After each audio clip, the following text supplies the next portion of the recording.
Սկզբում ասում էին հապ կանթամ ենք, դրա համար մեզ զենք չեն տալիս։ Հետո ասացին Ադրբեջանը մեր գործընկերների վրա ազդում է, զենք չեն տալիս։ Պայմանագրերը հետ են տալիս, չեղարկում են։ Հետո ասացին փողը տվել ենք, զենք չեն տալիս։ Ինչ ասես, որ չէին մոգոնում արդարացնելու իրենց չզինվելը։ Հետո ասացին առնում ենք, չենք կարողանում զենքը բերել, լոգիստիկ խնդիր կա։ Հետո ասեցին, որ ասում ենք Արարատը մերն է, զենք չեն տալիս։ Իսկ հիմա վերջնականապես անկեղծացան։ Զենք չեն տալիս, որովհետև չենք առնում, չենք զինվում, մեզ պետք չէ, մենք խաղաղության մեջ ենք գտնվում։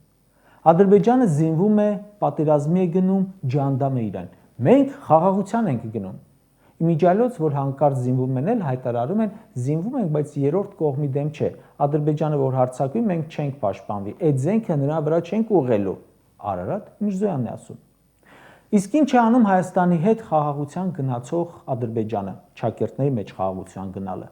Ադրբեջանը ամեն տարի ավելացնում է ռազմական ծախսերը։ Ընթացիկ տարում ամբողջ բյուջեի 20%-ից ավելին ռազմական ծախսներ հատկացրել։ Ադրբեջանը հայտնվել է ամենաշատը զենք գնող 20 երկրների ցանկում։ Ալիևն ասում է մեծ թափով զինվում եմ, ինչ իմանաս ինչ կլինի, կարող է պատերազմ լինի ու գնում է հարձակողական զենքեր։ Իսկ սրանք ասում են, չէ, այլևս խաղաղության դարաշրջան է, զենք պետք չէ, բանակ պետք չէ, ամեն ինչ մինիմալով։